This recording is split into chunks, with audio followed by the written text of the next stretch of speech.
जोङो सिगांनि भिडिअआव नुदोंमोन दि वांलिंआ जबरदस्ति गेट सिङाव हाबनो नागिरदोंमोन नाथाय गेटनि इनभिजिबल वालाव सौदावनानै वांलिंआ गाहायाव हाखराव गोग्लैफैयो। दायो जोङो नुयोदि वांलिंआ जाय हाखराव गोग्लैदोंमोन बिनि सिगाङाव टियानि फाला नुजाबाय जायखौ नुनानै वांलिंआ जोबोद गोमोनाय मोनबायदि मारै बे फाला बेयाव फैखो आरो बे फालनि सिङाव मा पावार दङ बे मा जिनिस जानो हागौ आरो बियो जेब्लानो बे फालखौ आखाइजों दाङो अब्लानो बियो बे फालनि मिस्टेरियास जायगायाव सफैबाय। बियो गोमोदोंमोन दि बियो मा जायगा जानो हागौ अब्ला बिनि सिगाङाव सितुनाननि स्पिरिटआ फैयो एबा आत्मा होनो जायखौ जाय वांलिंखौ बुङो दिनैसिमाव दासो सासे मानसिया आंनि बे स्पिरिचुअल वर्ल्डनि सिङाव हाबफैबाय। आं थांनाय रोजा बोसोरनिफ्रायनो सासे बेबायदि मानसिखौ नेनानै थादोंमोन जाय बे वर्ल्डनि सिङाव हाबफैनो हायो जायनि उनाव आं गावनि स्पिरिटखौ बिनि सिङाव ट्रान्सफार खालामगोन आरो बिनि उनाव आंनि गासिबो पावारफोरा फैफिनगोन जायनि उनाव बियो वांलिंनि सिङाव हाबनो नाजाबाय जाहाथे बिनि मोदोमखौ गावनि कन्ट्रलाव लांनो हायो नाथाय बियो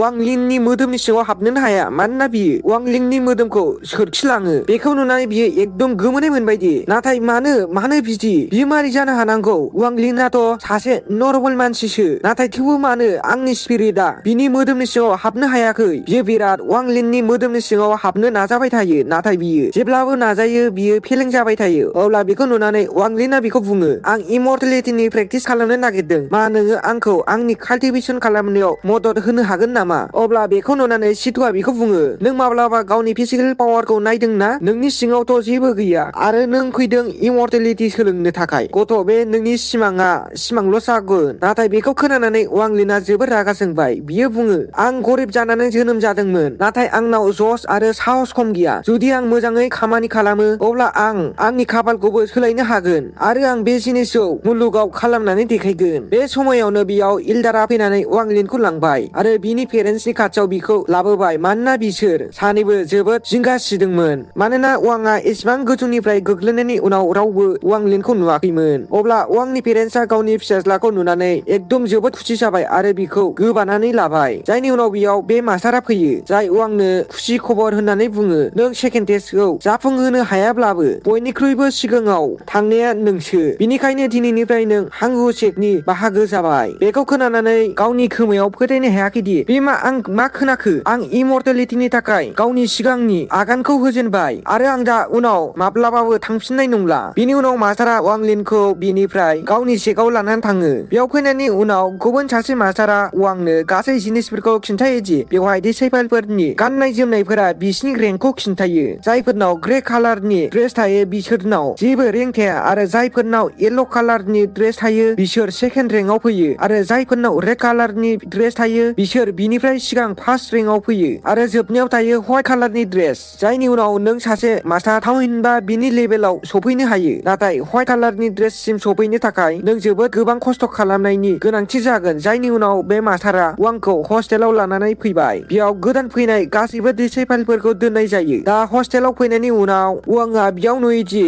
आरोबाव बेयाव गोबां डिसेबोलफोरबो दङ जाय बेयाव रंजाबाय थादोंमोन। अब्ला हस्टेल मास्टारा बिसिनि बेट्सखौ होयो जेराव बिसोरो गाबोन मा खामानि मावगोन बिसिनि बागै लिरनाय दङमोन। हस्टेल मास्टारा बिसोरनो सिगां बेखौनो खोन्थानानै होयोदि जुदि जाय गावनि खामानिखौ फोजोबा अब्ला आं बिनि अजदखौ इल्डारनो होगोन आरो बिसोर थोंजों नोंसोरखौ gwswनिफ्राय होखार हरगोन। बेखायनो जायनाव जाय खामानि दं बिखौ बे खामानिखौ फोजोबनांगोन। अब्ला नेक्स्ट दिन फैबाय आरो वांनो बे खामानिखौ होबायदि बियो मोनसे फिसा बाल्थिंजों गिदिर जोबोद गोबां ड्रामखौ आबुं खालामनांगोन जाय खामानिया एकदम इम्पसिबोलनि समान। नाथाय अब्लाबो वांलिंआ बे खामानिखौ मावनो थाखाय थियारि जाबाय जेराव बे खामानिखौ मावबाय थानाय समाव बिनि आखाइया थिफुबाय आरो जेब्लानो बियो बे बाल्थिं सिङाव गावनि आखाइखौ होयो बिनि आखाइया आघात जानाया गासिबो मोजां जाफिनजोबो। बिनि उनाव बियो बे बाल्थिंनि दैखौ लोङो बिनि गासै मोदोमानो रिफ्रेश जाजोब्बाय जेरैबादि बियो एसेबो खस्थ' मोनाखैमोन। बेखौ नुनानै बियो जोबोद खुसि जाबाय दि बेजोंथ' आं जोबोद गोरलैयैनो खामानिखौ फोजोबनो हागोन। अब्ला नेक्स्ट दिनाव वांलिंआ बे फालनि दैखौ मोनसे बथलनि सिङाव सोबाय जाहाथे जेब्लानो बियो मेङो बे दैखौ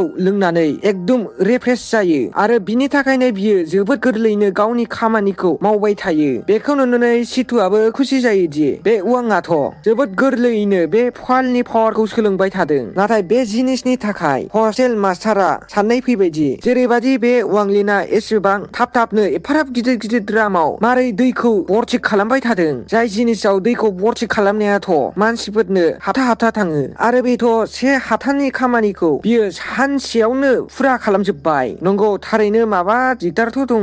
बेनिखायनो जेब्लानो वांलिना दै सोगासिनो थादोंमोन बेखौ नुनानै वांलिनखौ जोबोद रागा जोंबाय। सितुआ बेखौ बुङो नों मा खालामबाय थादों थांनानै फाइट खालामहै। नाथाय वांलिना बुङोदि आङो फाइट खालामनो हाया। जुदि आङो फाइट खालामगोन अब्ला आरो हस्टेल मास्टारखौ माबा खालामोबा बिनि अजरखौ थोंजों बियो इल्डारफोरनो होगोन जायनि जाहोनाव आंखौ सेकनिफ्राय बायहेरायाव होखारहरगोन। बेनिखायनो आङो हस्टेल मास्टारनि सायाव जेबो खालामनो हाया। अब्ला बेखौ खोनानानै सितुआ बेखौ बुङो थिग दङ आं दा नोंनो मोजां काल्टिभेसन खालामनाय फोरोंगोन जायजों नोंनाव एसेब्लाबो पावार फैगोन जाहाथे नों जायखिजाया खैफोदावनो गावनो गाव रैखा खालामनो हायो। बेनि उनाव बियो वांलिननो गुबुन एलिमेन्टसनि पावारनि बागै खिन्थायो। बेयाव वाटार फायार उइन्ड आरो ग्रेभिटि बायदिसिना टेकनिक्स थायो आरो बै गासिबो एलिमेन्टसफोरखौ वांलिना सोलोंनांगोन जायनि उनाव बियो जोबोद पावारफुल जागोन। अब्ला वांआ बयनिख्रुइबो सिगां ग्रेभिटि एलिमेन्टसखौ सोलोंनो नाजायो। जुदि बियो बे टेकनिकखौ सोलोङो थ' बियो गोजाननिफ्रायनो जिखुनु जाया जिनिसखौनो थिखोनानै गावनि आखायाव लाबोनो हायो। थामहिनबा गुबुन जिनिसखौ गोजाननिफ्राय बाराव दैखोनानै बहाबा गारहरनो हायो। दा माखासे दिननि उनाव सासे मास्टार फैयो जाय येल' ड्रेस गाननाय डिसिपालनि मास्टारमोन आरो बियो बेयाव वांलिन आरो गुबुन गासै डिसिपालफोरनि गेजेराव जायखिजाया सासेखौ बासिनो फैदोंमोन जाहाथे बिखौ गावनि डिसिपाल बानायनो हायो आरो जायनो बेयाव डिसिपाल जागोन बेनो येल' ड्रेस होनाय जागोन जायजों बिनि मोनसे रेंकआ बारायगोन। अब्ला बे मास्टारआ वांखौनो फैनानै बासिबाय आरो बिखौ बुङो नों आंनि डिसिपाल जानो मोजां मोनगोन ना? बेखौ खोनानानै वांआ एकदम खुसि जाबाय आरो बिनि सिगाङाव औ खालामबाय। अब्ला बेखौ नुनानै बे मास्टारा बिनो माखासे इलिक्जार पिल होबाय जायखौ नियम बादि वांआ जानांगौ। बेखायनो वांआ बे पिलखौ जाबाय। दा बे जिनिसनि थाखाय वांआ जोबोद खुसि जादोंमोन दि दा आंनि रेंकआबो बारायबाय। लोगोसे बियो ग्रेभिटि एलिमेन्टखौबो सोलोंबाय। बेखायनो बियो बे एलिमेन्टनि पावारखौ चेक खालामनो हमबाय आरो दा बियो जायखिजाया जिनिसखौनो गावनो गाव बाराव दिखोनो हाबायमोन एबा बिरहोनो हाबायमोन। गुबुनथिं सासे डिसिपालआ हस्टेल मास्टारनो बुङो नोंथ' बुंदोंमोन दि जुदि आं रोजा दंफां हास'योब्ला नों आंखौ बे येल' मास्टारनि डिसिपाल बानायगोन नाथाय बे जायगाखौथ' वांलिननोसो होबाय नोंथ' आंखौ थगायबायसो। नाथाय अब्ला हस्टेल मास्टारा बे डिसिपालनि सायावनो आटेक खालामनो जागायजेनबाय आरो बेखौ बुङो आंनि सिगाङाव बेबायदि राव रायज्लायनो नाजानाङा। नाथाय बे समायावनो बेहाय वांआ फैयो जाय हस्टेल मास्टारखौ बुङो दा जों सानैबो एखे रेंकआवनो सफैबाय थ' बिदिब्ला मानो माबा जों गोजाम हिसाब खिथाबखौ फुरा खालामना लानोसै। बेनि उनाव बियो हस्टेल मास्टारजों फाइट खालामनो जागायजेनबाय। बेयाव बियो गावनि ग्रेभिटि एलिमेन्टखौ बाहायो। बिदिनो बियो जोबोद मोजाङै हस्टेल मास्टारखौ बुबाय थादोंमोन। हस्टेल मास्टाराथ' बिखौ नुनानै गोमोदोंमोन दि बेनाव मारै एफाराब बेबायदि पावार फैखो। बेनि उनाव वांलिना हस्टेल मास्टारखौ जोबोद बुबाय आरो जेरैबादि बे डिसिपालआ सुबिदा मोनो देगारजों बियो हस्टेल मास्टारखौ उनजों सुयो आरो बियो एफाराब सुग्लिबाय थायो दि जोबनायाव हस्टेल मास्टारा बेयावनो थैबाय। थ' लोगोफोर बेनोमोन दिनैनि भिडिअआ। दिनैनि भिडिअखौ माबायदि मोनखो नोंसोरो कमेन्ट्स हरनानै खोन्थाहरदो। थ' बिदिब्ला आङो नोंसोरजों लोगो मोनफिनसिगोन नेक्स्ट भिडिअआव। दिनैनि थाखाय बेनोसै।